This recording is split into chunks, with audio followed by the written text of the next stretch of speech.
Minutes. Bonjour, bonsoir à toutes et tous et en particulier bonsoir aux équipes de la Maison de l'Amérique latine qu'on tenait à remercier particulièrement chaleureusement de leur accueil, son président d'honneur et sa directrice de la culture. Merci beaucoup mesdames, messieurs pour votre accueil et puis aussi le soutien que vous avez apporté tout du long de la rédaction de cette revue de Hermès, donc de ce numéro 95 de la revue Hermès, donc publié par CNRS Éditions, consacré à l'Amérique latine.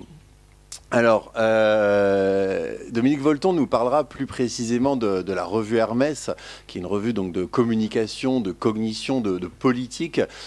Pourquoi elle s'intéresse à l'Amérique latine. Et moi, ce que je peux vous en dire, donc je suis Johan Turbedeloff, à côté donc, de Damien Larouquet, où nous avons coordonné ensemble ce numéro. Et nous vous présenterons nos invités tout à l'heure, mais on les remercie déjà d'être là parmi nous. Il y a quelques années, on s'est intéressé à l'Europe dans le cadre de la revue Hermès. Et notre interrogation était comment l'Europe a-t-elle fait pour s'unir alors qu'elle est... voilà, je ne vais rien vous apprendre, bourrée de différences, de conflits, voilà, de vocation, voilà, qui n'avait pas, enfin de pays qui n'avaient pas vocation à s'assembler. Et quelques mois plus tard, on se dit finalement l'Amérique latine, c'est tout l'inverse. On a l'impression, pareil, là je ne vais rien vous apprendre du tout, que c'est une zone géographique qui a tout pour s'unir. Voilà, deux langues majoritaires, une histoire relativement semblable, une religion, pareil, plutôt dominante, etc. Je ne vous apprends rien. Et un sous-continent qui finalement ne parvient pas à s'unir. Et ça a été notre première interrogation très naïve, j'ai envie de dire. Et on s'est dit finalement, Hermès, donc la revue Hermès s'intéresse aux questions de communication. Et finalement, c'est un sous-continent qui a une zone géographique qui a toutes les aptitudes du monde pour communiquer en son intérieur, pour que les conditions de la communication soient les plus réussies, enfin en tout cas les plus idoines possibles. Et a priori, pourtant, ces conditions de la communication ne sont pas un terreau fertile pour une union. Et c'est ce que nous expliquons avec Damien dans l'introduction de ce numéro et qu'évidemment on vous invite à lire et qu'on espère que vous aurez un plaisir à lire.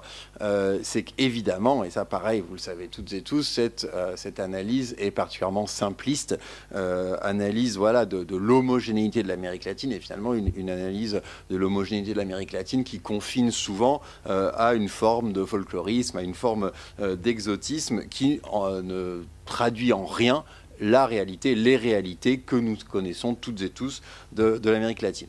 Ce numéro, c'était une manière d'approfondir voilà, ce tout premier constat, mais aussi de rendre hommage à toute une génération d'intellectuels, d'artistes qui, tout au long du XXe siècle, ont lutté pour qu'on sorte l'Amérique latine de son image justement particulièrement folklorique, un peu exotique de son. Il y a un très bel article sur les fantasmes de l'Amérique latine, comme le désert humain, comme le vide tropical, etc. Enfin voilà, donc il y a toute une génération d'intellectuels, d'artistes, de critiques d'art aussi, j'y reviendrai, qui ont lutté, qui ont travaillé pour qu'on sorte l'Amérique latine de l'ensemble des clichés qui lui collent à la peau et qui ont expliqué, d'une part, qui ont fait honneur aux notions de métissage, d'hybridation. Voilà, notre but, c'était de nous intéresser et de rendre hommage à toute la génération d'artistes, d'intellectuels, de critiques d'art qui ont lutté pour défendre les notions d'hybridation, de pluralité, de métissage, qui ont aussi insisté sur le fait que l'Amérique latine, et ça pareil, vous le savez toutes et tous, est aussi l'accumulation, la somme de tout un ensemble de violences historiques, évidemment dues aux exterminations, à la colonisation, aux différentes influences qui ont pu prendre la forme d'impérialisme, aux exploitations, évidemment, dans ces derniers temps, aux conflits armés, aux guérillas, aux régimes autoritaires que nous connaissons bien et qui, effectivement, constituent voilà, les particularités de l'histoire de l'Amérique latine récemment. En tout cas, ces dernières décennies. Notre numéro, il a vraiment pour but d'apporter une vision analytique de tout cela, une vision moderne de ce qui constitue l'Amérique latine aujourd'hui, sous l'angle des communications. Donc sous l'angle des transferts, sous l'angle des circulations, sous l'angle des juxtapositions, des métissages, des hybridations, et de voir comment l'ensemble de ces concepts qui constituent vraiment l'ADN de la revue Hermès nous permettent de mieux comprendre ce qu'est l'Amérique latine aujourd'hui. Alors nécessairement sous forme un peu de patchwork, puisqu'on n'aurait évidemment pas prétention à ce que dans un numéro aussi épais soit-il, nous puissions représenter l'ensemble des identités latino-américaines, bien loin de là, malheureusement, mais on espère que voilà, on s'approche petit à petit d'une notion qui nous semble plus réaliste de ce qui constitue profondément les identités latino-américaines aujourd'hui. Je voulais juste préciser, enfin plutôt insister sur le fait que nous avons finalement choisi de ne pas faire une partie en tant que telle, un chapitre en tant que tel consacré à l'art et à la création artistique, mais vous verrez que c'est une thématique qui constitue un peu un fil, alors pas vraiment un fil rouge, mais en tout cas qui est assez transversal dans le numéro. C'était un choix de notre part, parce qu'il nous semble que la notion de création artistique, la notion d'art tout simplement, est assez illustrative de ce qu'a pu traverser l'Amérique latine ces 150 dernières années, et nous permet, quand on s'intéresse à l'art latino-américain, à la création latino-américaine, de bien comprendre ces sociétés, de bien comprendre ces populations. Pareil, je pense que beaucoup d'entre vous ont de larges notions d'histoire de l'art latino-américain. Alors là, on remonte dans le numéro à l'art colonial avec un artiste de Cécile Michaud au Pérou qui nous montre en fait que l'art colonial, qui est assez sous-valorisé en réalité dans l'histoire de l'art globalement, est en quelque sorte une espèce de premier art de la globalisation, et son article est assez intéressant en ce sens. Ensuite, on a des périodes d'histoire de l'art latino-américain qui ne sont pas forcément représentées dans ce numéro, donc évidemment toute la période dans laquelle l'art latino-américain est plutôt, même si c'est évidemment très simpliste de le dire, mais plutôt en suiveur des grands courants européens puis nord-américains, avec souvent des décalages chronologiques, mais grosso modo on suit les grands courants. Puis vous les connaissez aussi, les premières écoles locales qui surgissent, notamment au Mexique et au Brésil. Et là où on reconnecte dans ce numéro, c'est toute la période à peu près au moment des régimes autoritaires du 2e, 20e siècle, de la postmodernité, où à la fois des intellectuels, des critiques d'art et des artistes brisent un peu les grands dogmes tant de la modernité que les grands dogmes identitaires défendus par les régimes autoritaires. Je l'ai illustré par exemple avec un article. Je disais que je l'avais illustré par exemple avec un article sur la escena de avanzada chilienne, donc qui est une scène d'artistes conceptuels chiliens durant la dictature de Pinochet, qui en quelque sorte défendent cette vision très hybride, très plurielle et très basée sur les marges de l'Amérique latine. Mais évidemment, c'est tout un courant de pensée qui suit Nestor Garcia Conclini et ses cultures hybrides, ou Marie-Carmen Ramirez, ou d'autres grands penseurs comme ça qui permettent de repenser complètement l'Amérique latine en sortant des grands dogmes et des grands dogmes identitaires. Et vous le verrez aussi, et je vais essayer de ne pas être plus long, l'art est très présent dans l'Amérique latine actuelle, notamment pour suivre, en tout cas pour donner suite aux conflits, aux mouvements armés, aux mouvements de violence, parfois l'art pour réparer, pour rendre justice, pour retrouver les disparus. Donc on a des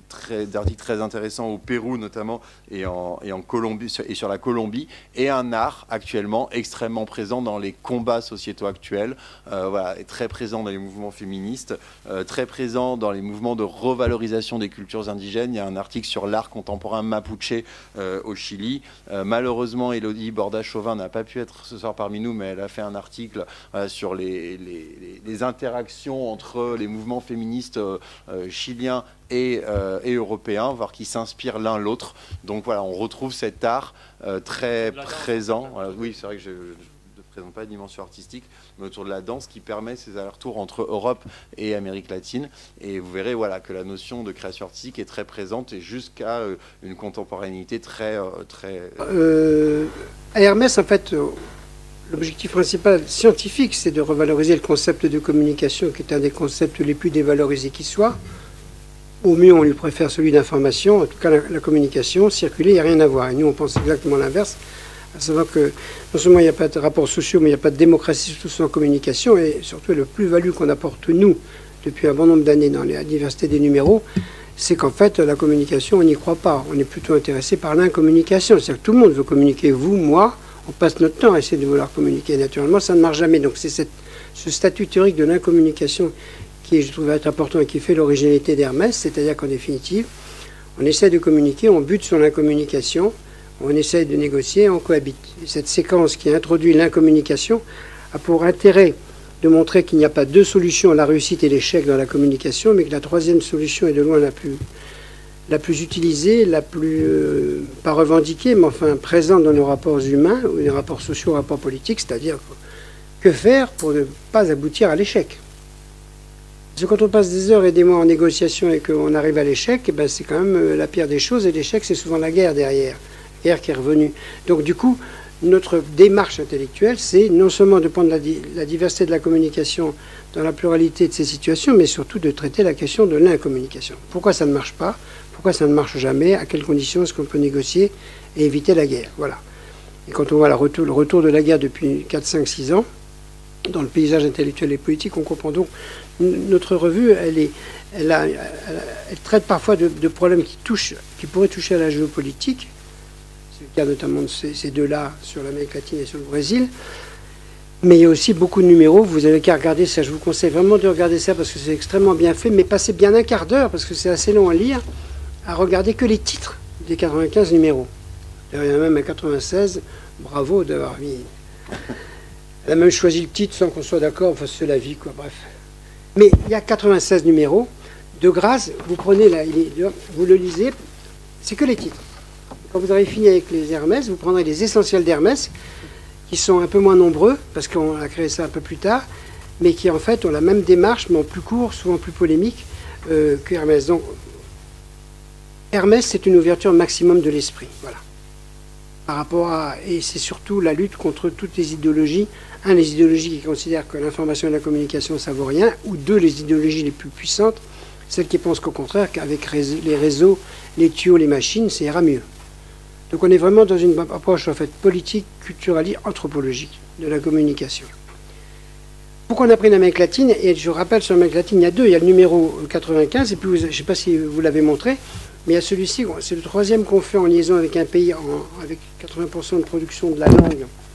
On a demandé aux Brésiliens, puisque c'est quand même le plus grand pays, de faire un numéro sur cette problématique de l'incommunication en partant le regard que les Brésiliens peuvent mettre sur le reste de l'Amérique latine. Naturellement, leurs grands amis et ennemis argentins, plus tout le reste. Donc ça veut dire qu'on a un numéro qui est un peu sur l'Europe centrale et sur l'Europe du Sud, et un numéro qui est fait par... c'est quand même important, ça veut dire que c'est un vrai choix intellectuel et politique. Moi, je dois dire 3 minutes de référence biographique, mais c'est important. Pourquoi je suis fasciné et intéressé par l'Amérique latine? J'ai vu d'ailleurs naître cette maison. C'est parce que je trouve que dans les hasards de ma vie, le deuxième intellectuel que j'ai rencontré, c'était George Friedman, grand philosophe complètement oublié aujourd'hui, enfin qui était celui qui avait remonté la vie intellectuelle et politique dans toute l'Amérique latine à partir de 1944-1945, et qui a emmené tous les sociologues français, philosophes, les Edgar Morin, les Alain Touraine et Michel Crozier, il les a tous envoyés pour faire de l'enseignement, et ils ont tous appris l'espagnol, ils sont tous revenus hispanisants. Et quand on a ouvert cette maison, quand je dis on, parce que tous les gens qui étaient intéressés par l'Amérique latine rêvaient surtout qu'il y avait des dictatures, ça a été un événement très important. Première personne. La deuxième personne qui m'a marqué sur l'Amérique latine, c'est naturellement Touraine, parce que Touraine était un enfant lui-même de Friedman, bien sûr, comme Crozier, Morin et tout ça, et Roland Barthes et tout. Mais Touraine a énormément... D'abord, il a épousé une latino, ce qui quand même simplifie les choses. Et puis, si je puis dire, bah oui, il a fait des études là-bas sur la classe ouvrière, puis naturellement, il a assisté au coup d'État de 1973. Et la dernière personnalité qui m'a sensibilisé à l'Amérique latine, c'est le pape François, puisque j'ai fait, pour ceux qui ne le savent pas, achetez vite le livre. J'ai passé 1 an et demi, c'est la première fois dans l'histoire que ça se fait. Un laïc français, vraiment agnostique, qui passe plus d'1 an et demi avec le pape à dialoguer, ça ne s'est jamais vu. Et le pape, pourquoi je dis ça? C'est parce que on ne s'est pas beaucoup intéressé dans le monde à la complexité de la personnalité de François, qui naturellement était un jésuite qui s'était engueulé avec tous les jésuites d'Amérique latine, qui s'était engueulé avec tous les épiscopats, qui la plupart d'entre eux avaient flirté largement avec les dictatures. Donc personne n'a compris, et maintenant la revanche se fait une fois qu'il est décidé, on n'a pas aimé ce pape révolté. Il était mal élevé, il était en colère, il était révolté. Et quand je dis aux gens, mais vous ne pouvez pas comprendre François si jamais vous ne comprenez pas au moins Péronne, comme personne ne connaît Péronne en Europe, et Péronne c'est quand même très important pour comprendre l'histoire à la fois de l'Argentine et de l'Amérique latine. Et lui, ses parents venaient directement d'Italie. Donc c'est un réfugié de première, et un immigré de première génération. Donc Friedman, grand aristocrate riche, très élégant, Touraine, tel qu'on l'a connu, toujours en colère, mais bien élevé. Le pape, pas du tout bien élevé. C'est vrai que ça me fait 3 approches de l'Amérique latine qui m'ont marqué. Et je suis très content qu'on ait fait ça. Et c'est vrai que, si je reviens sur le sujet, l'Amérique latine, c'est le cœur de la communication. Nous, les Européens, nous sommes les cousins. Et les relations d'amour ne sont trop faibles entre nous et eux. Après un grand moment d'amour qui était l'arrivée et le retour de la démocratie. Mais aujourd'hui, c'est un cousinage distancié. On est plus intéressé, même si on n'est pas beaucoup intéressé par l'Europe centrale et orientale, un peu par l'Asie, l'Inde et les grandes puissances, naturellement, mais c'est vrai que l'Amérique latine, on a du mal. Donc les Latinos sont coincés entre une Europe qui ne les reconnaît pas, qui ne les aime pas assez, et les États-Unis qui ne les aiment presque pas du tout. Donc c'est une situation très intermédiaire et conflictuelle que la leur, avec une histoire évidemment très marquée par les mêmes filiations que la filiation européenne de violence, de guerre, etc. Mais en même temps avec pas de guerre, pas de grande guerre. Nous, l'Europe, c'est que des guerres. 70, 14, 39, 45, et après, on a la guerre de Corée. L'Amérique latine, ils ont des conflits sans fin, ils ne peuvent pas se voir, ils n'ont rien à se dire, surtout quand ils sont entre Brésiliens et lusophones et hispanophones. Mais ils n'arrivent pas à accrocher. Et c'est vrai que c'est une vraie question pour les historiens, pour les politologues, anthropologues, c'est pourquoi est-ce que finalement ils n'arrivent pas à dépasser. Ceci dit, quand vous voyez le procès qui vient d'avoir lieu, et la sentence concernant Bolsonaro, c'est quand même une leçon invraisemblable. Il y a quand même quelques... Alors, il y a quelques militants et quelques entrepreneurs, enfin, il y a quand même des luttes constantes. Voilà. C'est de la bataille, de la guerre. Et nous, les Européens, finalement, pas beaucoup d'appétence. Surtout en ce moment. Alors, ça peut revenir. Donc, tous les jeunes, là, occupez-vous d'Amérique latine. Parce que l'Amérique latine plus l'Europe, vous calculez, ça fait quand même bien plus d'1 milliard de personnes. C'est pas nul dans la compétition internationale. Pour l'instant, on ne parle que de la Chine, de l'Inde et de la Russie. On ne parle pas encore beaucoup d'Amérique latine. Mais ça veut dire que occupez-vous de l'Amérique latine. Parce que c'est pas seulement l'Amérique latine, c'est aussi l'Amérique centrale et le conflit avec l'Amérique du Nord. Donc il y a beaucoup de cultures, mais il y a aussi beaucoup de complexes. Nous, les Européens, il faut le dire, on n'a pas été très gentils globalement avec les Latinos. On les aime bien, mais c'est bien, mon brave. Continuez. Leur dire, hein, vous êtes intelligents, mais vous n'êtes pas des US. Vous êtes beaucoup moins intelligents que des Allemands ou que des Français. Et même nous, les Français, quand même, parce que c'est quand même, je rappelle, moi je suis obsédé par la francophonie, et la francosphère, c'est quand même 2 langues romanes. 2 langues romanes. Donc ça veut dire que le trésor des langues romanes, il n'est pas tellement en Afrique, contrairement à ce qu'on raconte les mauvais linguistes, il est plutôt naturellement sur l'Amérique latine. Mais on a fait rien. Donc ce numéro, pourquoi ce numéro est intéressant? Parce qu'on insiste énormément sur la communication, on insiste sur la violence et on voit très bien les liens entre l'un et les autres, et cette espèce de, comment dirais-je, de difficulté qu'on a à s'intéresser aux autres. En fait, on ne s'intéresse pas aux autres. Je ne parle même pas de M. Trump aujourd'hui, mais or, l'Amérique latine oblige à s'intéresser aux autres parce qu'elle est partout, par définition, une ouverture constante et une fermeture sur le reste. Entre eux, déjà, où c'est pas l'amour tous les matins, et surtout avec l'Amérique centrale qui est écrasée et avec l'impérialisme américain et la doctrine Monroe qui n'a pas tellement changé. Je suis content, j'ai appris hier soir comme tout le monde que Trump, qui est quand même un démocrate vraiment avancé, veut débaptiser le Kennedy Center pour l'appeler Non, non, ça c'est encore autre chose. Le golf c'est une affaire réglée. Le golf est un golf uniquement pour Trump. Mais maintenant, il veut que le Kennedy Center soit... Vous n'avez pas vu ça? Incroyable. Et il a dit, c'est un peu, on n'est pas trop près, mais il faut quelques jours, mais on va changer de nom. Donc ça s'appellera le Trump Center. De la guerre. Voilà. D'ailleurs, nous qui avons du mal à gérer les dictatures, je crois quand même qu'on ferait bien, et on les met largement dans le Proche et le Moyen-Orient, je crois qu'on devrait quand même commencer à réfléchir sur le goût immodéré de cet homme pour des figures très autoritaires, pour ne pas dire plus. Voilà, donc, alors c'était pas facile à faire parce que par définition c'est immense, etc. Ils se sont bien débrouillés, c'est vrai. Ils ont à peu près essayé de bien expliquer la problématique d'Hermès, parce que c'est quand même ce qui nous intéresse. On est une revue de recherche, pas une revue généraliste, donc en fait on mène quand même une ligne intellectuelle qui est quel est le statut théorique de la communication et en quoi est-ce qu'ils refondent les rapports entre l'information et la communication. Vous, que vous soyez jeune ou âgé, ou moins jeune, pardon, je vous en supplie, occupez-vous des questions d'information et de communication. C'est vital. D'abord, c'est 70% de votre vie affective, 90% de vos échecs, à peu près, 10% quand ça marche. Et retenez bien que quand ça marche, ça ne dure jamais longtemps. La communication, je ne parle même pas des relations amoureuses. Il peut y avoir du glissement. Et c'est très important d'avoir des pays comme l'Amérique latine où justement ces affects, ces tensions, ces amours, ces passions existent et sont publics. Et je pense que c'est une grande originalité de ce continent, malgré toutes ces diversités, c'est qu'en définitive, il n'y a pas de communication sans passion chez eux. C'est pas mal, parce que quand on pense à d'autres continents, je pense notamment aux États-Unis. Oui. Voilà, donc on va faire une présentation la plus courte possible. Vous posez vos questions. Si vous êtes d'accord, vous avez le droit de le dire. Mais au moins, si vous n'achetez pas, si vous n'êtes pas MS, regardez la diversité des sujets qu'on essaie de traiter. Et en fait, c'est le travail intellectuel et conceptuel qui nous intéresse le plus.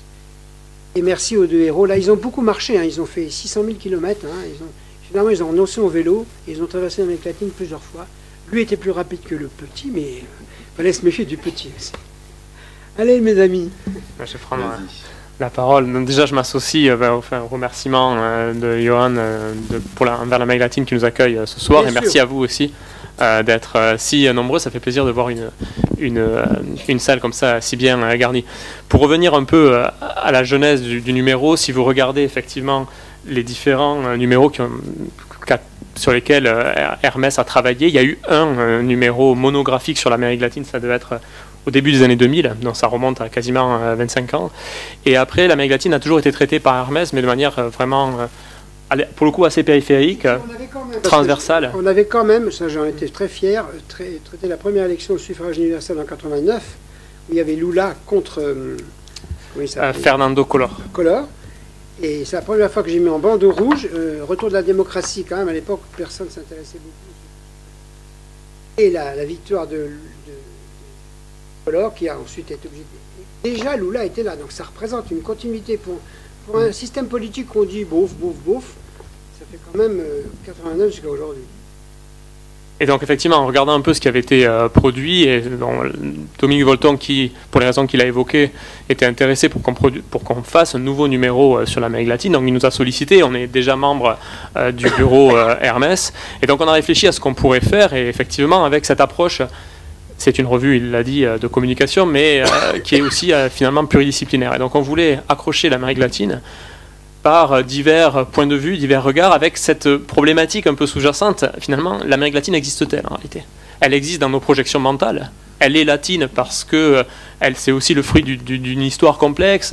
La latinité de l'Amérique latine, c'est plutôt aussi une considération géopolitique liée à l'entreprise française de conquête, notamment du Mexique et autres. Enfin, il y a tout un poids très historique. Alors on a essayé de renommer l'Amérique latine. Pour monsieur Rouquier ici présent, c'est l'extrême Occident, c'est une très belle formule.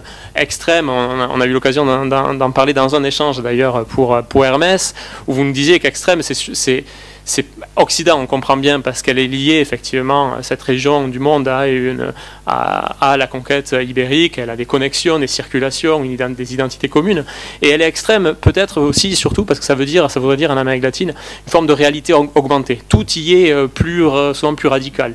les révolutions, les dictatures, les choix économiques, pensez au néolibéralisme, le néolibéralisme dont on dénonce aujourd'hui les outrages. Le premier laboratoire du néolibéralisme autoritaire, c'est pas Thatcher en Angleterre, c'est pas Reagan aux États-Unis, c'est bien Pinochet, puis on aura ensuite Menem, etc.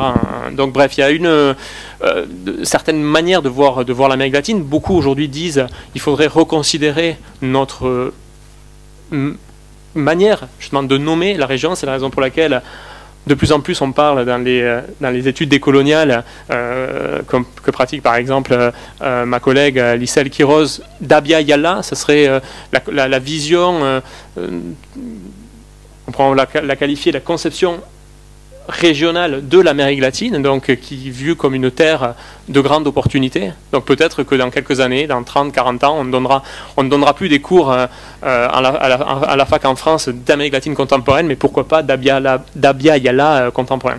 Donc ce qu'on a voulu faire, en fait, c'est s'interroger sur ces contradictions-là, ces manières de concevoir le monde qui donnent aussi du sens aux réalités qu'on observe. Et l'Amérique latine, elle existe vraisemblablement dans nos projections. Voilà. Il faudrait d'ailleurs la penser au pluriel, donc les Amériques latines. Donc, voilà, et donc on s'est dit, en fait, cette Amérique latine, elle est sans doute imaginaire, elle est imaginée. Et à partir de là, on a voulu mobiliser un maximum, et je m'arrêterai vraiment là, pour laisser la parole, mais un maximum de personnes, donc aussi bien des doctorants que des professeurs émérites, dans quasiment toutes les disciplines des sciences humaines et sociales. Je crois que le seul, malheureusement, discipline que l'on n'est pas mobilisé, c'est l'économie, pour le coup. Pourtant, c'est un laboratoire intéressant. Mais sinon, on a des contributions de philosophie, de théorie politique. Bon, moi, je viens de la science politique. On a de l'histoire, on a de l'anthropologie, avec Madame Delacroix, qui est ici présente, qui nous présentera son travail. On a des études culturelles, études cinématographiques, études littéraires, avec, par exemple, un très beau papier sur le réalisme magique. On a du droit, qu'est-ce que l'Amérique latine peut aussi apporter au droit international, par exemple. Enfin, vous verrez, c'est assez vaste. On est très fiers de ce traitement qu'on a voulu pluridisciplinaire. On a aussi travaillé avec beaucoup de chercheurs étrangers.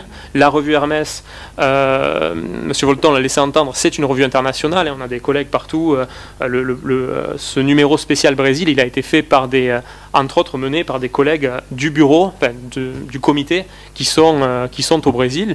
Donc on a sollicité beaucoup de collègues étrangers, donc de quasiment tous les pays d'Amérique latine sont représentés. Ça, on en est très fiers. On a donc des Européens, de la Roumanie, la France bien sûr, l'Espagne beaucoup, un peu même on a une contribution africaine sur la salsa et les circulations au niveau des musiques entre l'Afrique et l'Amérique caribéenne. Et on a traité à peu près quasiment tous les pays. Alors de manière, bien sûr, c'est assez pointiste, impressionniste. En 350 pages, c'est quand même un gros numéro. On ne pouvait pas traiter de tout, bien évidemment. Donc c'est plutôt une impression générale. Mais c'est vrai qu'on est assez content de ce numéro au final, qui n'est pas exhaustif, mais qui est assez transversal. Donc pour les pays qui sont représentés, on a parlé du Pérou. Julien Demelaine, qui est un doctorant qui a travaillé sur le Paraguay, un pays qui est souvent sous les radars académiques, le Chili bien sûr, l'Argentine, le Brésil bien évidemment, toutes les Andes, le Mexique, on a parlé de l'Amérique centrale, de Cuba, on a traité de beaucoup de pays, donc on a considéré l'Amérique latine dans sa diversité géographique et historique. Pour ce qui est du plan, en gros, ce qu'on a essayé de faire, on l'a construit de la manière suivante. On a fait une première partie où on s'est intéressé aux représentations de l'Amérique latine, justement à nos projections intellectuelles, à ce qu'elle est et ce qu'elle représente. Donc, vous verrez qu'il y a beaucoup d'images, de stéréotypes, parce que la revue Hermès, c'est ce qu'elle traite aussi, de ces visions. Pardon, on ne peut accéder au monde qu'au travers des stéréotypes, personne n'y accède de manière neutre. Et le stéréotype est naturellement la principale caricature de la réalité. Donc on est tous coincés dans cette contradiction. On ne peut accéder qu'au travers des stéréotypes et des représentations. Et en même temps, on ne peut pas faire autrement. Et il y a des pays, des continents qui, par une tradition orale et compagnie, sont des génies de la gestion de ça, dont la diversité des pays d'Amérique latine. Ce qui veut dire que quand la mondialisation prendra un autre visage, ce patrimoine-là jouera un rôle important. jusqu'à ce que les latinos le revendiquent eux-mêmes.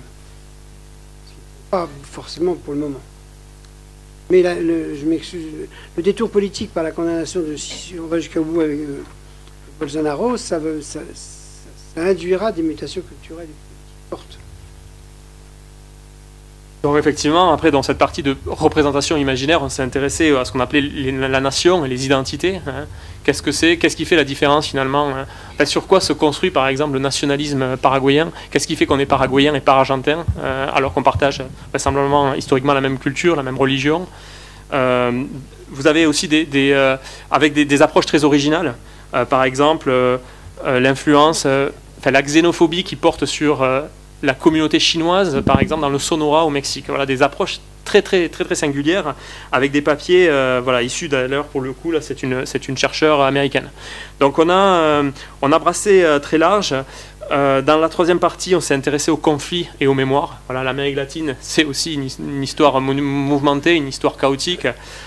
Donc voilà, il y a en gros, comme le disait encore M. Rouquier, la démocratie dans cette région a grandi à l'ombre des dictatures. Donc on s'est intéressé effectivement au poids des logiques autoritaires et aussi bien évidemment des conflits armés, des conflits civils qui ont affecté la région, notamment dans les Andes, mais pas seulement. Et enfin dans la dernière partie, et j'en termine là, on s'est intéressé aux circulations, aux transferts, et on a souvent considéré l'Amérique latine comme réceptacle voilà, de vision du monde, de culture. Voilà, c'est la terre du néolibéralisme qui a été influencé par des théoriciens du Nord global, comme on les appelle, etc. Mais on montre aussi que l'Amérique latine, elle peut être justement pourvoyeuse de concepts, de vision du monde, et donc on s'intéresse à beaucoup de choses. Par exemple, je ne sais pas si Madame Béatrice Fonck est dans la salle, mais qui est philosophe politique, enchantée, qui a fait un très beau papier, par exemple, sur l'influence, elle est spécialiste donc d'un philosophe un peu méconnu en France, qui est José Ortega y Gasset, qui est un philosophe un peu réputé conservateur, et elle montre, philosophe de la première moitié du XXe siècle, qu'est-ce que la philosophie d'Ortega y Gasset doit à l'Amérique latine. C'est un philosophe espagnol, et pourtant il s'est exilé notamment en Argentine, et il a construit aussi sa vision de l'Europe, à travers sa propre vision de l'Amérique latine. Donc voilà des papiers originaux. Juste, avant de laisser céder la parole à Lissel, nous avons écrit ensemble un papier qui s'intitule, alors, contre l'extractivisme épistémique, c'est le papier un peu conclusif, prévenir l'exploitation des ressources en Amérique latine. Qu'est-ce qu'on entend par là, en fait?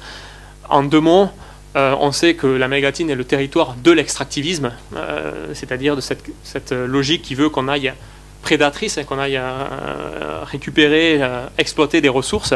Or, il s'avère que les savants, les chercheurs, pratiqueraient une forme l'extractivisme de la connaissance. Ils se rendent en Amérique latine, souvent des chercheurs du Nord global, pour réaliser leurs recherches, et finalement se comporteraient à l'égard de leur terrain de la même manière que les grandes multinationales dont ils dénoncent les outrages. Et c'est si fort que certains terrains aujourd'hui nous sont confisqués, ou nous sont interdits, ou nous sont rendus plus difficiles, parce qu'il y a eu une logique de terre brûlée par des chercheurs qui ont été sans doute maladroits. Et donc on essaie de réfléchir aux implications de ça, comment prévenir et ne pas reproduire cette logique de considérer l'Amérique latine comme justement un terrain, un laboratoire d'expérimentation, et arriver à être aussi, comment on pourrait dire, d'avoir une communication rétrospective vis-à-vis de nos interlocuteurs qui nous donnent leur confiance en nous recevant chez eux, parfois, souvent les gens qui travaillent en anthropologie, en ethnologie, et comment essayer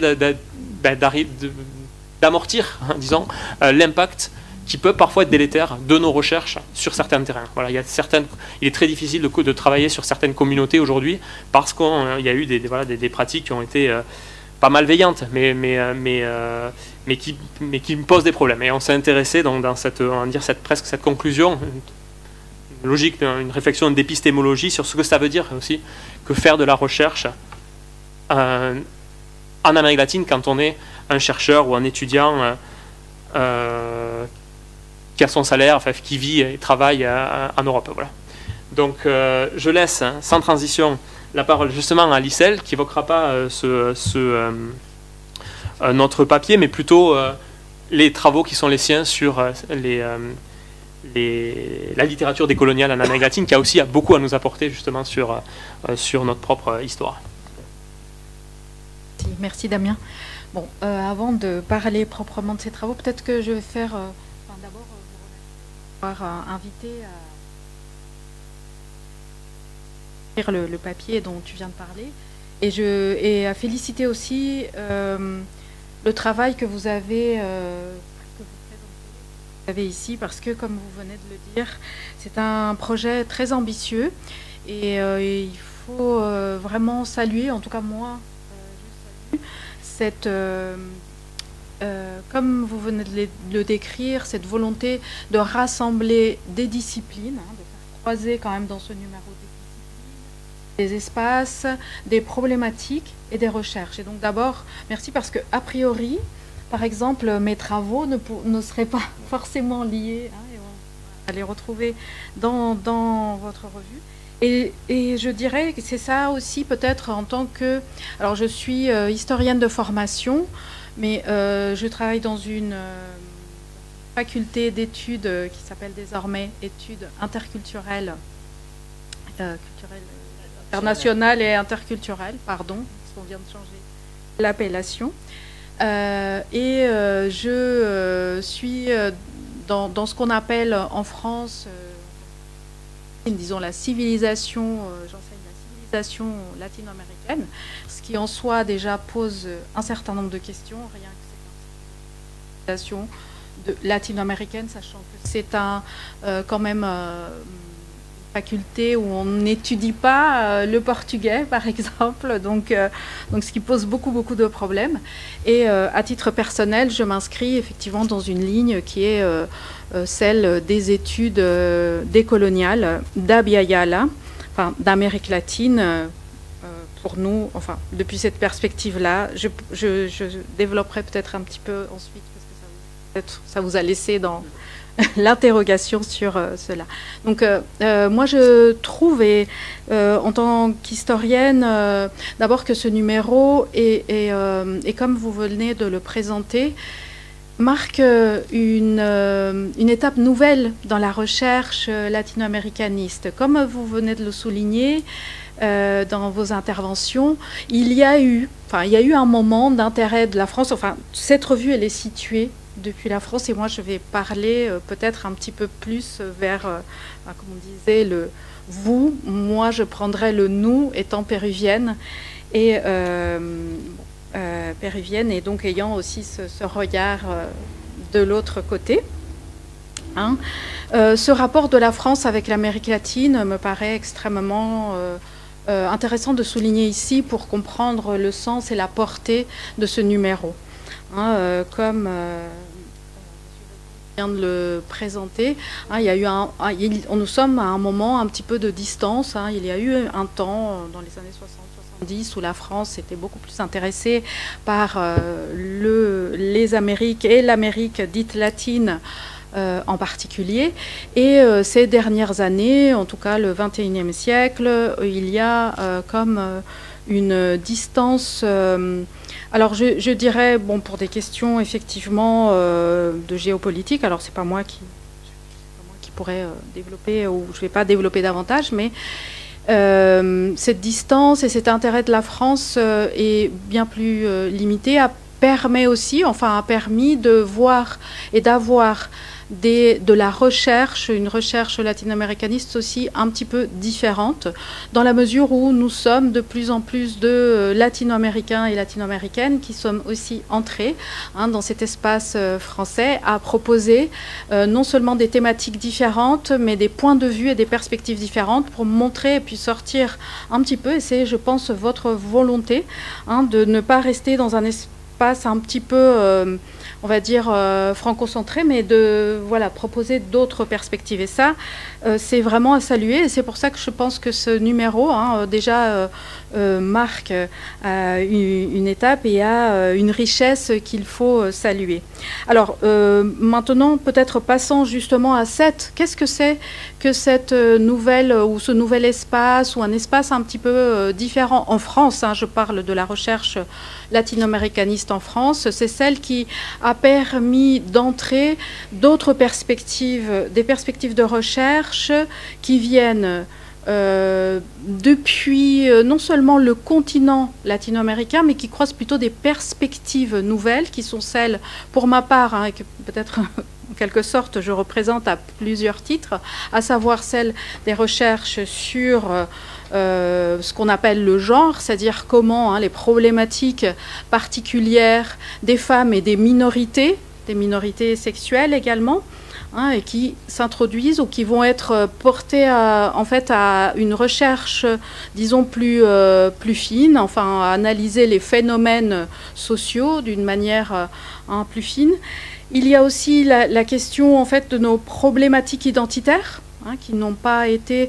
on a encore en France la représentation de l'Amérique latine comme un ensemble homogène, et dès qu'on se met à travailler un peu, enfin je dirais à Johan par exemple qui est venu travailler sur ce numéro, à quel point on va voir, et c'est peut-être pour ça que vous aviez eu cette difficulté que vous soulignez à constituer vraiment le numéro, parce que derrière cette apparence d'homogénéité se cache une diversité considérable, et cela aussi apparaît désormais, enfin beaucoup plus dans la recherche française sur l'Amérique latine, donc sur cette question du genre, mais aussi sur la question, je pense, des identités, et en particulier, alors c'est difficile, peut-être je veux dire un gros mot, des identités raciales dans les Amériques et en Amérique latine en particulier, étant donné l'histoire de ce continent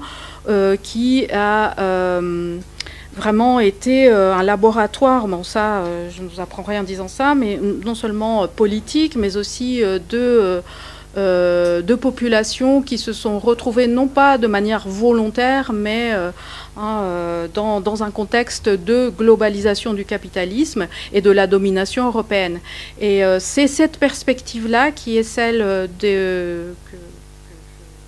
enfin, dans ma recherche, celle des études donc dites décoloniales, qui questionne justement l'héritage colonial, enfin comment sortir ou visibiliser l'héritage colonial dans un continent qui a apparu justement très occidentalisé, parce que regardez, depuis une partie de son histoire, à savoir celle des, on va dire, des groupes qui ont raconté, qui ont imposé les récits nationaux, qui ont imposé aussi les structures politiques, sociales et économiques. Et donc, de ce point de vue-là, c'est vrai que cette partie est vraiment occidentale. Et le terme, par exemple, d'Amérique latine, qui ne veut absolument rien dire, sinon que c'est le territoire des Amériques qui se trouve, enfin, tout le territoire au sud des États-Unis, et puisque les États-Unis ont préempté ce nom d'Amérique, eh bien l'Amérique latine et toutes les parties, donc les États qui ne sont pas l'Amérique, les États-Unis. Donc pour contester, ou disons pour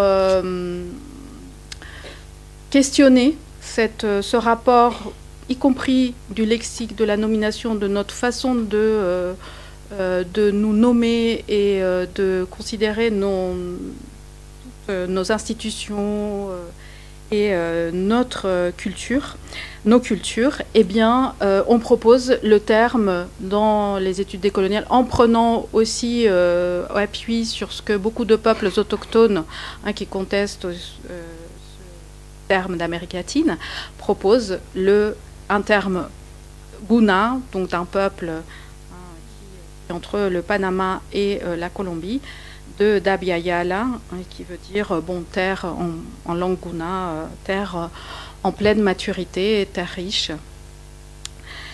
comme proposition alternative à ce nom colonial. Donc ça pour expliquer pourquoi on pourrait parler, et qui comprend tout le continent, pas uniquement les pays situés au sud des États-Unis. Donc la recherche, je pense, et on peut le voir en filigrane de ce numéro, la recherche française sur l'Amérique latine a considérablement donc, du coup, évolué par ces questionnements qui se posent, ces problématiques, hein, notamment en termes d'ethnicité, de race, d'un point de vue, bien entendu, de construction historique, hein, et pas du tout biologique.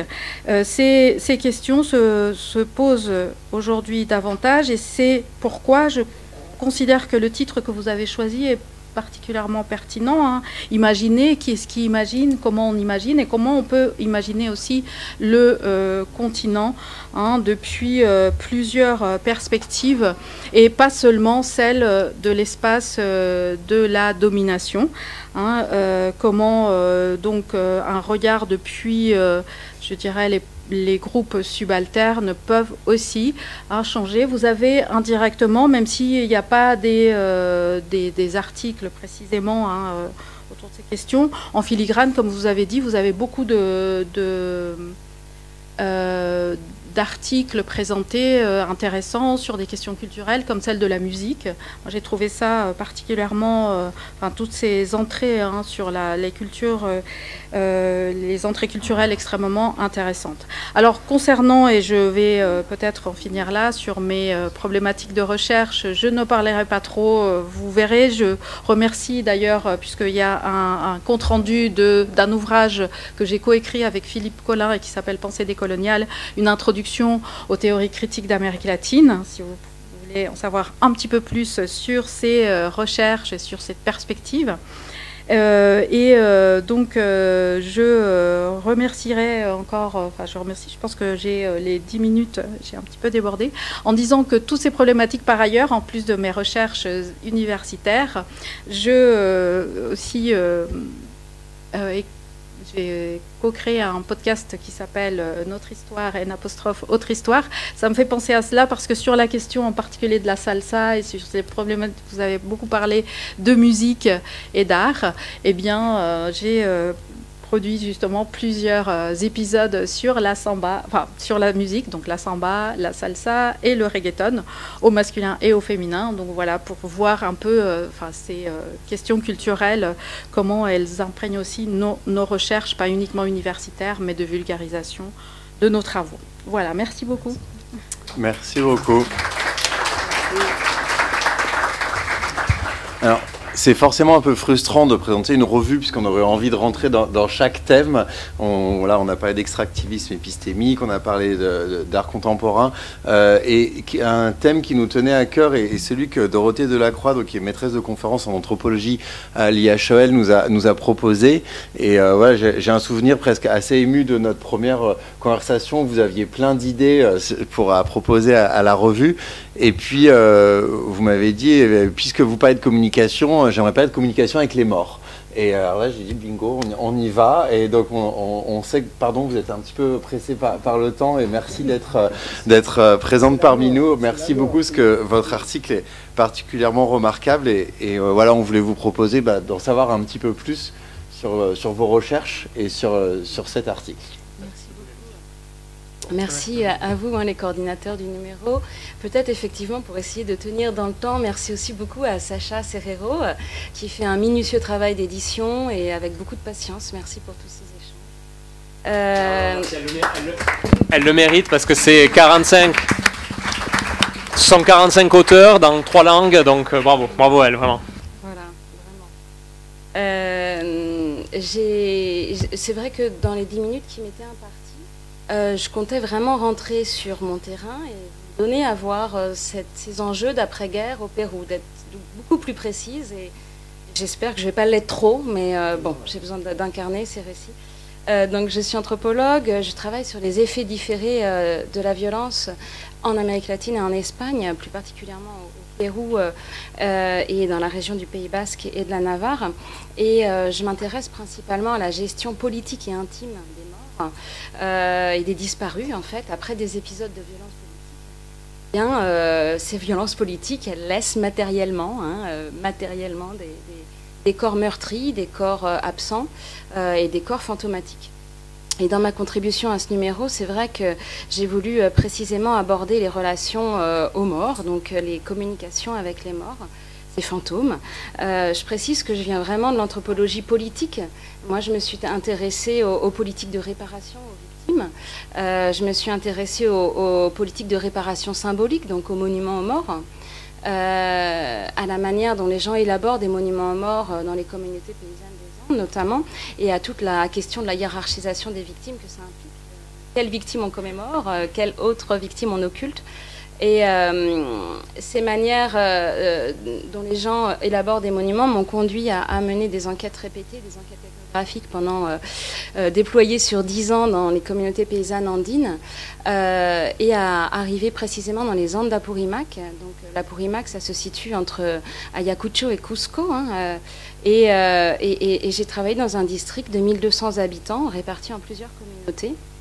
Je vous raconte ça parce que initialement mes recherches, elles étaient vraiment ancrées, elles étaient focalisées, si vous voulez, sur des morts bien en place, des morts bien morts, des morts qu'on commémore au sein des monuments aux morts, et au sein des monuments publics. Or, rapidement, j'ai été confrontée à des morts qui revenaient, des morts qui parlaient, des morts qu'on convoquait, et même des morts qui vivaient quotidiennement parmi les vivants dans l'attente de leur vraie mort. Ça, je me réfère au cas des prisonniers qui, après les tortures, les sévices qu'ils ont connus dans les bases militaires et en prison, se saluent entre eux dans la communauté, oh la alma, salut la mampin, se considèrent comme des âmes en peine. Et finalement, ils sont morts en prison. Ils attendent leur mort clinique, mais une partie d'eux est morte. La déshumanisation a été telle que ce sont des personnes qui se considèrent déjà comme des morts. Bref. Donc découvrir tout ça, évidemment, cette réalité, il a bien fallu lui faire une place dans mon analyse. Il a bien fallu donner une place à ce retour des morts. Et en fait, donner une place à ce retour des morts était rendu un peu plus difficile par la forte exotisation des populations andines que je ne souhaitais pas reproduire. Or justement, si on écoute attentivement ces personnes, elles disent autre chose en parlant des morts, de ces morts problématiques. À travers ces relations aux morts de la violence, en fait, on peut lire toute une infrapolitique du post-conflit. Autrement dit, ces récits de revenants, ils sont profondément politiques, ils s'enracinent dans l'histoire locale de la violence. Et ces récits, ils témoignent vraiment des difficultés à continuer à vivre ensemble après une guerre civile. Alors, je vais en parler plus précisément. Ces difficultés, elles sont évidemment en partie d'ordre relationnel, car les victimes et les perpétrateurs concrètement cohabitent ensemble dans les villages andins. Il est très important de dépasser cette vision binaire victime versus perpétrateur. Certaines victimes ont aussi été des perpétrateurs de violences. J'utilise volontairement ce néologisme de perpétrateur parce que ça permet d'intégrer les auteurs de violences dans un sens plus large, c'est-à-dire non seulement ceux qui ont perpétré des actes violents faisant des victimes, mais aussi les personnes qui se sont livrées à la délation ou qui ont participé, même indirectement, à des pratiques qui ont entraîné la détention arbitraire, la torture et la mort. Et donc, dans les villages andins, très concrètement, aujourd'hui, face à cette injonction au silence, à pas trop révéler quelle a été la réalité de cette genèse des violences pendant la période, j'ai pas du tout parlé je suis en train de parler du contexte de ce qu'on appelle le conflit armé interne au Pérou, donc cette guerre qui s'est déployée de 1980 à 2000, mais sous le mandat notamment d'un autocrate, Alberto Fujimori, qui a fui au Japon en 2000, le pays duquel il a démissionné par fax, pour se défaire de ses fonctions présidentielles après une accusation de fraude électorale qui a généré un grand mouvement social. Mais cette guerre, elle a été entreprise par une guérilla, le Sentier Lumineux, qui était une guérilla d'obédience maoïste, pardon pour le manque de contexte. Et c'est une guerre qui a fait plus de 70 000 morts, essentiellement des paysans, paysannes andines, locuteurs du quechua, alors qu'ils ne représentent que 16% de la population, même si ces chiffres sont sujets à polémique, à caution.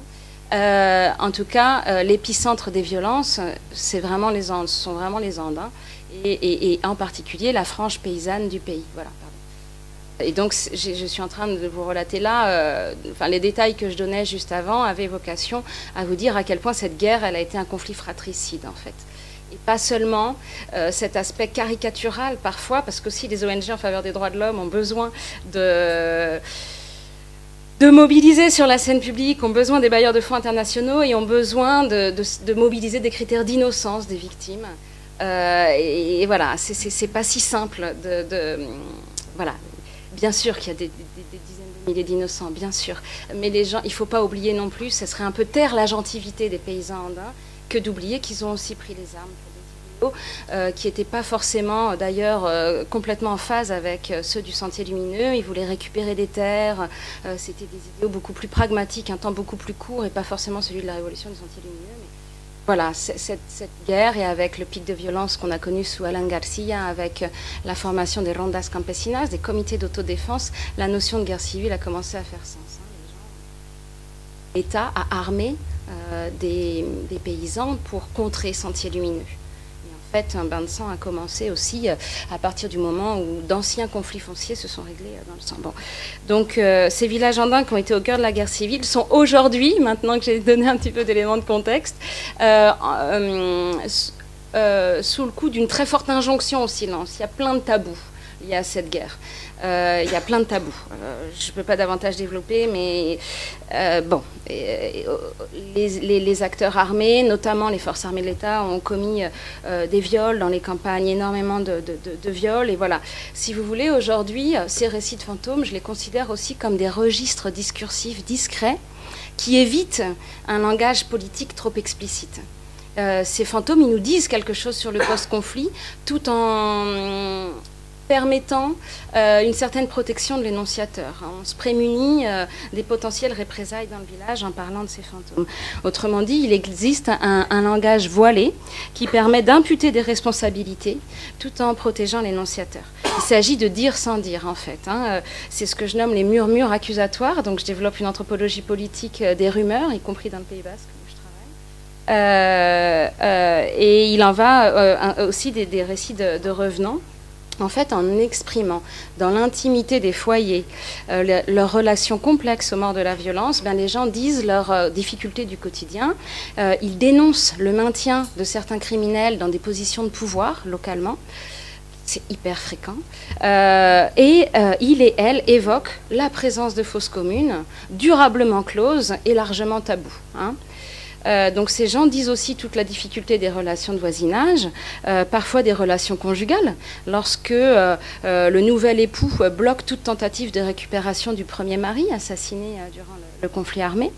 Et enfin, à travers ces récits de retour des morts, émerge l'idée d'une justice divine, selon l'idée que le criminel paye dans l'au-delà ces crimes qu'il n'a pas payés ici-bas. C'est la figure du damné qui revient souvent. Et enfin, à travers ces récits de retour des morts, si vous voulez, on peut voir toute une grammaire différenciée des figures d'âme en peine. Les gens racontent l'existence de différents types de fantômes, leur interrelation avec eux. Donc, j'ai pas le temps de développer des exemples, pardon. Mais sachez simplement qu'il y a les visites de l'âme d'un proche la nuit, qui est vécu non pas comme un rêve, mais comme une visite de l'âme dans son sommeil, de la personne. C'est le cas de la veuve que j'explore dans la contribution. Il y a ces morts anonymes, ces morts en errance qui cherchent un lieu d'ancrage. Ils apparaissent souvent sur les monuments, les lieux des monuments aux morts. C'est davantage des spectres qui sont donc non identifiés, non identifiables. Et ils apparaissent aussi sur les lieux des fosses communes et ils peuvent rendre malades. On est très proche de la figure du gentil donc cet ancêtre païen qui par le malviento, par le mauvais vent, peut rendre malade celui qui rencontre ce vent des morts. Et puis les âmes convoquées. Et ça, c'est quand même important quand je parlais des exotisations des populations andines. En fait, j'évoque le cas d'une église spirite en Colombie. Laura Panizo, dans un contexte argentin, je veux dire, dans un contexte de disparition forcée et dans un contexte de mort sur le champ de bataille français des Anglais, c'est quand même commun que les familles veulent savoir ce qu'il en est de leur mort. Et en fait, l'historien Jay Winter montre que devant la politique française de non-récupération des corps durant la Première Guerre mondiale, s'est développé le spiritisme de manière exceptionnelle dans l'Angleterre des années 20. Laura Panisso le dit pour le cas argentin, et donc on n'est pas dans un contexte de population paysanne, sont essentiellement des jeunes urbains qui sont décédés durant cette dictature, qui ont été assassinés dans les centres de détention clandestins. C'est le cas au Vietnam, les travaux d'Eonico, Paul Sorrentino, bon voilà. J'ai parlé de cette damnation des bourreaux, et j'évoque aussi rapidement dans le texte ces figures sanctifiées, donc ces morts anonymes dont on va tenter d'apaiser l'âme en souffrance pour demander ensuite des faveurs. Un échange s'instaure là. Et je conclus en disant que ces différents destins post-mortem, ils s'avèrent quand même très riches pour la compréhension socio-anthropologique d'une société qui sort de la guerre. Et pourtant, ils sont fréquemment relégués au rang de séquelles psychologiques ou perçus comme des archaïsmes, y compris par les secteurs en faveur des droits humains. Je le dis parce que souvent, ces récits, ils sont pathologisés ou folklorisés. Ces modes de relation aux morts, on les accuse d'entretenir la mémoire du conflit ou un ressassement préjudiciable à l'équilibre psychologique. Et au contraire, j'essaie de montrer que ces modes de relation aux morts, en fait, ils élargissent les possibilités de vivre ensemble après un conflit armé. Ils contribuent activement à une micro-politique de la pacification par le bas, en dehors de l'État et en dehors des politiques de réparation qui sont bien souvent maltraitantes, revictimisantes, même si c'était pas l'effet escompté. Et donc cette présence tenace des morts, des morts à qui on prête une agentivité, elle exprime aussi une forme de lutte contre des marginalisations post-mortem, qui est très forte. Voilà, c'est une tentative de rééquilibrer là subtilement des rapports de force, des situations, de les rendre un peu moins oppressantes en disant quelque chose. C'est le disciple dans l'indicible, et de réaménager une forme de vie tenable sur des territoires qui sont quand même parsemés de charniers et où prédomine l'impunité. Merci. Bravo.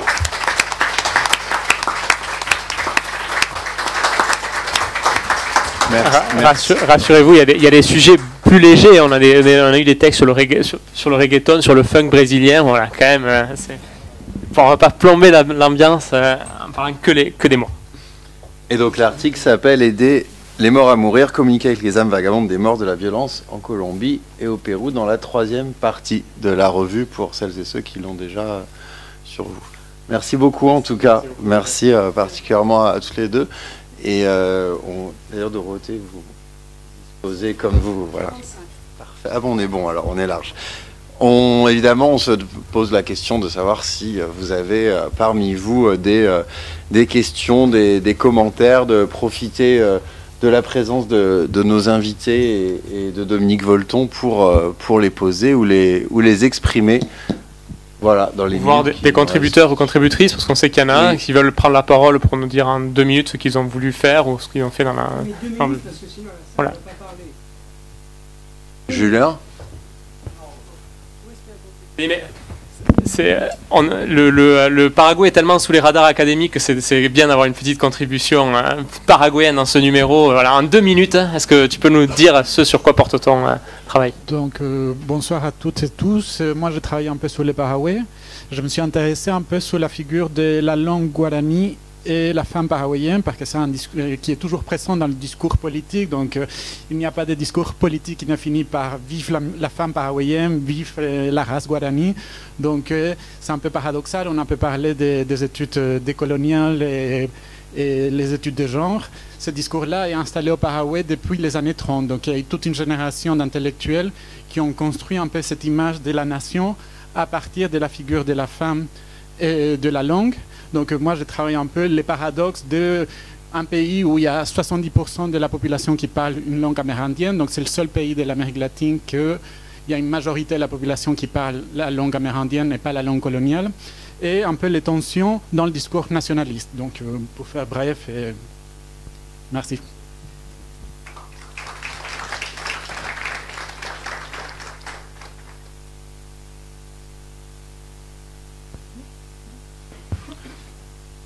Alors, s'il y a d'autres auteurs, autrices qui veulent prendre la parole, c'est évidemment avec plaisir. Mais il peut aussi y avoir des questions, commentaires, contributions à avant de continuer les conversations de manière plus informelle et conviviale grâce à la Maison de l'Amérique latine. Mais n'hésitez pas. Si même il y a des gens qui ont des critiques, hein, n'hésitez pas. Ça peut toujours faire marcher la machine. Il est pénible que dans les ciné-clubs du lycée. Personne n'ose lever la main. Ah, c'est chiant. Oh, on va tous mourir, dépêchez-vous, dépêchez-vous. Voilà, merci madame. Alors j'ai une question qui s'adresse à vous, Monsieur Volton. Est-ce que le pape François vous avez parlé de son rôle de messager au sujet de la visite de Gaulle en Amérique latine, son rôle de messager entre Perón et la société argentine à l'époque? Vous n'avez pas raconté ça? Non, mais vous savez, d'abord il n'est pas obligé de tout raconter. Ensuite de ça, non, par contre je vais poser une question parce que j'ai fait un autre livre avec un personnage d'église, qui est un personnage sulfureux, le cardinal Jean-Marie Lustiger, et donc qui a vraiment pu être pape si Jean-Paul II était décédé plus tôt, ce qui a été la chance de François par rapport à Benoît. Et je lui dis par exemple, est-ce que vous connaissez, parce que dans l'église, il n'y avait qu'un cardinal archevêque juif quand même, Lustiger, à Paris, et il ne connaissait pas. Entre le mensonge, le silence et compagnie. Enfin, un nombre de fois, il savait très bien ce qu'il disait quand même. Les entretiens ont été suffisamment longs, mais il y a une chose qui m'a frappé quand même. J'avais oublié que j'avais posé une question, parce qu'un an c'est long quand on voit. Je voyais quand même 2h30 à chaque fois, ce qui est quand même très long. Et 2 fois, je lui ai posé la même question sans m'en apercevoir, et 2 fois, c'était la même réponse. Je lui ai dit, mais quel est votre plus beau souvenir dans la vie? Elle m'a dit, c'est pas compliqué, ils habitaient, c'est pas un quartier pauvre, mais pas très riche à Buenos Aires. Et je vais arriver ma tante, qui gueulait, appelle ta mère. Alors j'ai appelé ma mère, et sa tante a dit, la guerre est finie. C'est pas mal, parce que c'est des migrants italiens en Argentine, qui a été un pays qui s'est bien largement enrichi avec la guerre, et le dire 2 fois de la même manière, c'est par exemple Lustiger, puis je prends une discussion, parce que j'ai fait un livre avec Lustiger aussi. Lustiger disait à la fin de la guerre, j'ai juré que je ne pourrais plus jamais rire. Vous venez d'avoir ces 2 phrases en tête. Donc, pour répondre sur les non. Mais je ne suis pas sûr que, disons, les relations qu'il a eues avec comment il s'appelle, les jésuites argentins étaient très violentes, parce que quand même, ils l'ont envoyé à Heidelberg pour faire sa thèse. Donc, quand on est en Argentine, il y a d'autres moments, enfin, il n'a d'ailleurs pas fini sa thèse. Donc c'était une vraie tête de l'art. C'est important de savoir dire non, mais c'est pas facile, surtout dans une institution comme l'Église, et surtout c'est les jésuites.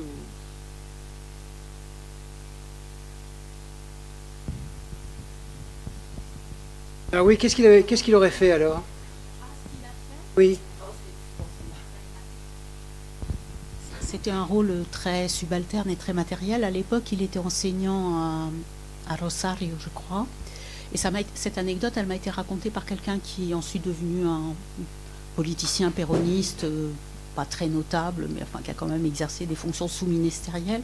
Il était élève dans ce collège de jésuites à Rosario, qui était l'établissement scolaire qui irriguait toute la région et qui a formé tous les cadres, y compris les cadres socialistes de Entre Rios et toutes ces provinces Santa Fe. Et en fait, Perón communiquait avec l'Argentine en envoyant des cassettes.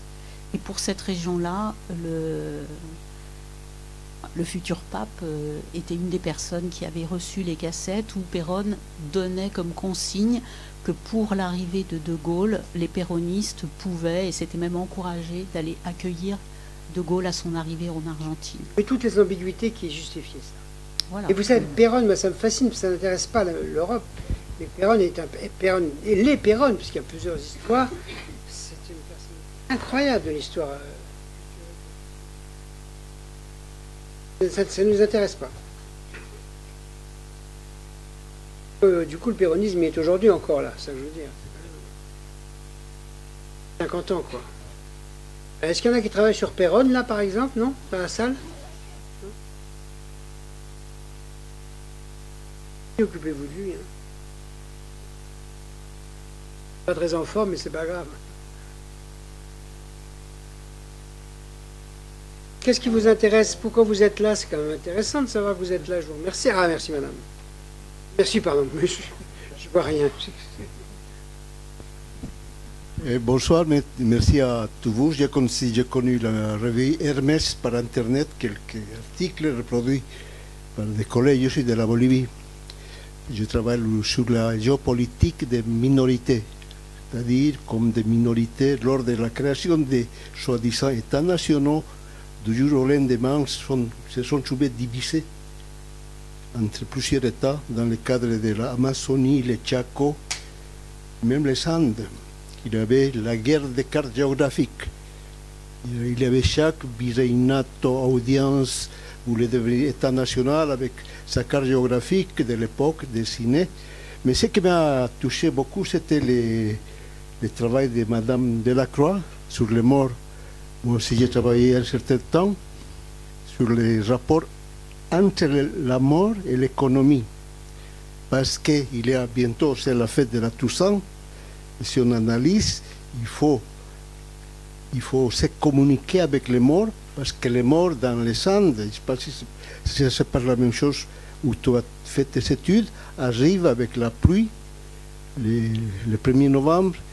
Donc c'est pas la mort comme en Europe qu'on s'éloigne. Et même on a peur.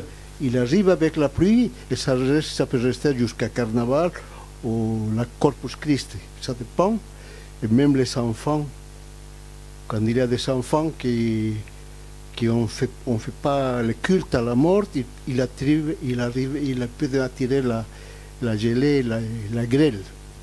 C'est pour ça que je trouve que le culte aux morts c'est très important.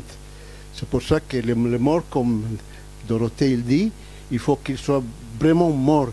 Et c'est pour ça que les disparus et les victimes de disparus ou qui sont morts ailleurs en Europe, par exemple, ont fait tout le possible pour que les morts qui sont morts à Paris, même s'ils n'avaient même pas en dessous, ils soient répatriés.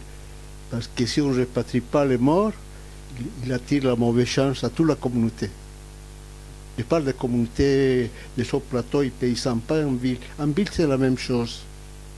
Et donc, le travail, bon, je trouve tout très bien. Et je vous félicite à toute l'équipe. Et voilà. Merci. Madame, avec les boucles d'oreilles là dont tu as parlé, qui a dit qu'elle était là. C'est votre prénom? Vous appelez Béatrice? Oui. Vous avez peut-être un commentaire ou une question ou... Oui. Oui, parce que notamment, ou bien tout simplement ce que vous avez écrit. Oui, de ce contre quoi vous vous battez, ou contre quoi vous... Je les accroche.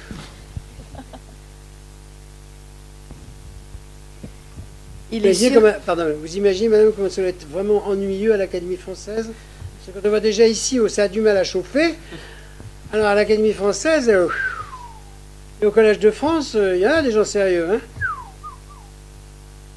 Eh bien, justement, c'est parce que j'avais peur de ne pas être assez sérieuse que je n'ai pas parlé. Et donc, oui, c'est vrai que au départ, c'est le titre proposé par M. Larrouquet qui m'a intéressée, c'est-à-dire l'Amérique imaginée, et alors continent imaginé. Et c'est vrai que en ce qui me concerne... Oui, pardonnez, c'est plus fort le mot. On a pris le mot continent parce qu'il est encore plus fort. Oui, qu'un pays. Quoi. Amérique et continent, tout le monde est bien d'accord. Il n'y a pas de discussion sur les termes de l'Amérique latine. Continent, ça va à tout le monde. Donc c'était parfait. Et imaginez, en ce qui me concerne, c'est vrai que je suis un petit peu en dehors de toutes les considérations d'aujourd'hui, dans la mesure où ce qui m'intéressait, moi, c'était de parler de la vision imaginative d'un Espagnol du XXe siècle qui retourne dans les pays découverts par ses ancêtres. Et donc c'était cette vision-là qui me paraissait très importante parce qu'elle était très nouvelle, très moderne, et qu'elle évoquait un certain nombre de thèmes, non seulement sur l'Argentine telle qu'elle était à son apogée économique quand il a rencontré, mais aussi cette vision que l'Argentine avait de l'Europe, dont il pouvait tirer parti lui-même dans sa vision de la pensée de l'Europe, dont j'ai parlé dans mon ouvrage récemment. Voilà. Donc c'est vrai. Le titre de votre ouvrage? Ça s'appelle Ortega y Gasset, Penseur de l'Europe, et c'est aux belles lettres.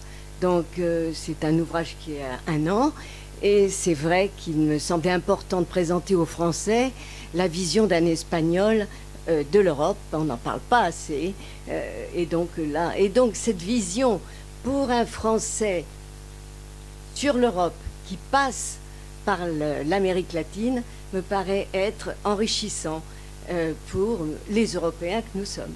Voilà. Donc, vous voyez, c'est un petit peu à part, mais puisqu'il était question d'imaginer, il me semble que dans cette idée-là, il y a aussi des tas d'éléments qui peuvent être porteurs. Tout à fait. Ce que vous avez montré dans votre papier, c'est que l'Amérique latine peut être inspirante aussi. Hein. En fait, c'est ça. Voilà. Oui. Elle l'a été pour lui, Ortega y Gasset, qui est un précurseur, effectivement, de l'européisme. Et je pense qu'elle l'est plus qu'on ne le voit dans l'espace public. Voilà. Je ne sais pas pourquoi, mais à propos d'Y Gasset, j'ai très bien connu quelqu'un d'autre qui en était un amoureux. C'était Raymond Aron qui s'était battu pour réintroduire la pensée. Et je me souviens très bien de discussions Aron disant Dominique, vous êtes de gauche, mais moi que je suis de droite, c'est très important, Y Gasset, et il faut lire. Et je m'en veux parce que finalement, de lecture en lecture, je ne l'ai pas lu. Et lui, il était amoureux de... Vraiment. Mais il avait raison. Bien sûr, bien sûr. Il avait raison. Et tout ce qu'il m'en avait dit... de communication, c'était un homme de la communication de son temps. Et on en discutait souvent. Moi, je ne l'avais pas lu, mais j'en discutais quand même avec lui. Oui. Et ça m'a fait plaisir quand... voilà, parce que ce Gasset, il n'est pas non plus très... Mais c'est vrai que l'Amérique latine est très inspirante, mais les gens ne le disent pas. Il y a un statut... je sais pas. Fantasmagorique. Il y a quelque chose qui ne va pas dans le fait que l'Amérique latine n'arrive jamais à sortir d'elle-même et de ses contradictions et de ses conflits. Et nous, on ne les aide pas. Hein. On aime bien quand on a de temps en temps un prix Nobel et compagnie, mais... Alors, il y a eu longtemps le contentieux sur la guerre de 14-18 et 39-45 où l'Amérique latine s'en est très bien sortie, mais ça ne suffit pas du tout à expliquer après pour les dictatures, les régimes. Mais ça, le désintérêt pour Péronne, c'est tragique, quoi. Oui, oui, parce que je pense que c'est un manque de générosité intellectuelle que de ne pas comprendre la pluralité des rôles et des histoires et des traditions. Parce qu'une partie de l'illibéralisme est aussi une tradition et une colère On n'aime pas les gens qui sont à 14 dimensions. Et après, ce que je peux rajouter, c'est vrai qu'on n'a pas non plus un regard naïf. Là, on a parlé avec Dorothée de la question des morts, mais quand on évoque dans notre partie sur les conflits et les mémoires, moi, à titre personnel, j'ai écrit aussi une petite contribution sur le Chili, et j'ai notamment travaillé sur une fondation qui s'appelle la Fondation Jaime Guzman, qui est en fait une fondation qui, en démocratie, défend le legs de la dictature. C'est comme si en France, pourquoi je disais un regard naïf ou qui est désenchanté, c'est que effectivement on ne peut pas s'imaginer qu'on ait en France, je sais pas moi, une fondation Maréchal Pétain qui a pignon sur rue. Pourtant au Chili c'est ça aussi. L'Amérique latine elle n'est pas qu'inspirante, elle est aussi c'est aussi des contre-modèles qui sont à prendre en compte, voilà, considérer. Comment on peut expliquer aujourd'hui que voilà, le Chili, qui va d'ailleurs avoir ses élections sous peu, et vraisemblablement c'est l'extrême droite qui va gagner, hein, il y a de très très fortes chances, mais derrière en fait ça s'explique aussi parce que il y a énormément de fondations, de clubs, etc. Qui défendent une vision qui est très loin de celle justement alternative, de gauche, etc. Voilà, il y a aussi de la résistance, et la résistance elle est des deux côtés, quoi. Elle se fait, c'est pour ça que c'est un laboratoire intéressant, c'est un laboratoire des luttes sociales, mais aussi c'est un laboratoire, on l'a vu avec Bolsonaro, du conservatisme, etc.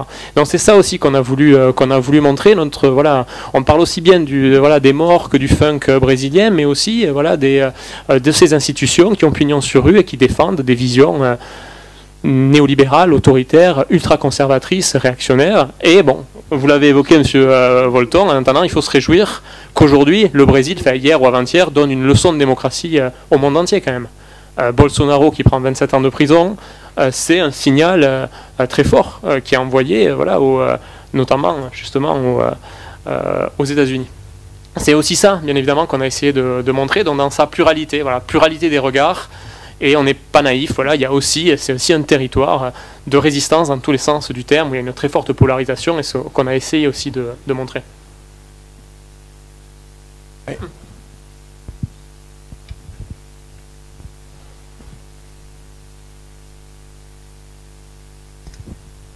Bonsoir, merci à tous et à toutes pour votre présentation. Naika Ogro, élève à l'IRIS en Master 2. Cette année, je voudrais écrire mon mémoire sur l'ascension de Nayib Bukele au pouvoir à travers 3 dynamiques: la crise sécuritaire, la géopolitique des émotions, peur, colère et espoir, et le populisme. Et du coup, dans la revue, vous avez cet article, le nouveau modèle Bukele, la dictature cool ou le Trumpisme à la sauce latino. Donc vous parlez de communication plutôt. Quelle est la place laissée à la communication dans une dictature cool? Quelle est sa fonction et quels sont les dangers? Merci beaucoup. Ouais, c'est pas nous qui avons écrit le papier, on n'est pas les spécialistes, mais elle est centrale. Pour le coup, Bukele, il existe parce qu'on parle de lui, d'ailleurs qu'on le connaisse en France. Jusqu'à sa présidence, on entendait très peu parler du Salvador, si ce n'est pour dire que c'était un des pays qui, n'étant pas officiellement en guerre civile, était le pays le plus dangereux du monde. Voilà, en l'absence de conflits armés, quand vous avez 60-65%, pardon, pour 100 000 d'assassinats, c'est une situation de guerre civile objective. Aujourd'hui, c'est même considéré le Salvador comme un modèle à suivre pour une certaine justement droite réactionnaire. Et ça, c'est beaucoup effectivement de communication politique. Il y avait d'ailleurs pas plus tard que tout à l'heure, là j'ai reçu une petite alerte du Monde. Il y a un article du Monde qui s'intitule Salvador, des plages de surf pleines, pleines et des prisons pleines. Voilà ce que c'est que la nouvelle image du Salvador aujourd'hui, un système carcéral qui est présenté comme le modèle à suivre et une nouvelle destination touristique, notamment voilà, pour la jeunesse cool des Californiens et autres qui viennent surfer les plages du Salvador. Donc voilà, une forme de communication, et bien évidemment elle est centrale, et c'est un très très beau objet de recherche, donc on vous encourage à poursuivre dans cette voie. Oui, ce qui est intéressant aussi. Faites du comparatisme surtout. Hein. Parce que souvent, trop petit. Comparer, c'est penser. Non, ce qui est intéressant aussi, c'est que là, on est dans un cas de communication poussée à l'extrême, notamment en termes de mise en scène, et qu'on a une communication qui ne se cache pas. On pourrait penser parfois que la communication, elle est efficace quand on ne sait pas que c'est de la communication. Là, on sait et on voit que c'est de la communication, et ça fonctionne. Donc là, en fait, l'extrémisation de la communication qui en réalité souvent des mises en scène, même pas à titre, à but de propagande, à but de communication, etc., ne nuit pas à la crédibilité du message. Donc on a quand même un cas particulièrement intéressant où une communication presque fictive ne nuit pas à la crédibilité du message. Mais ce ne sont que des... c'est vous qui allez répondre à ça dans votre mémoire, au final.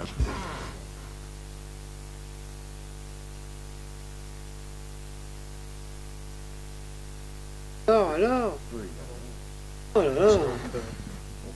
On peut également estimer que voilà, nous avons fait un premier tour de la question. Et puis on vous invite à aller parcourir le numéro. Donc il est accessible, vous l'avez en vente ici. CNRS Édition, et sinon il est accessible sur Cairn. Voilà. Et facilement, voilà, vous pouvez facilement le commander et l'avoir en ligne, article par article aussi, hein, si certains articles vous intéressent particulièrement. Et si ça vous donne envie de faire le blog d'Hermès, vous êtes ouvert si vous avez des réactions. Vous pouvez d'écrire quelques lignes, vous pouvez dire pourquoi vous êtes d'accord, pourquoi vous n'êtes pas d'accord, pourquoi on oublie un certain nombre de choses. On dit la critique est possible. Et puis les compliments de temps en temps aussi. Le blog peut être un bon moyen pour compléter voilà, certains articles ou ce qui pourrait manquer ou ne pas exister dans la revue. Donc n'hésitez pas à nous suggérer des propositions d'articles qui viendraient donner une vision amplifiée, une version amplifiée plutôt de cette revue. On en serait ravis. Merci encore, Monsieur Laforêt, le président, Madame Husson, pour votre invitation. Johan, Dominique Volton, Émile Delacroix, Lisa Quiroz et Damien Larouquier.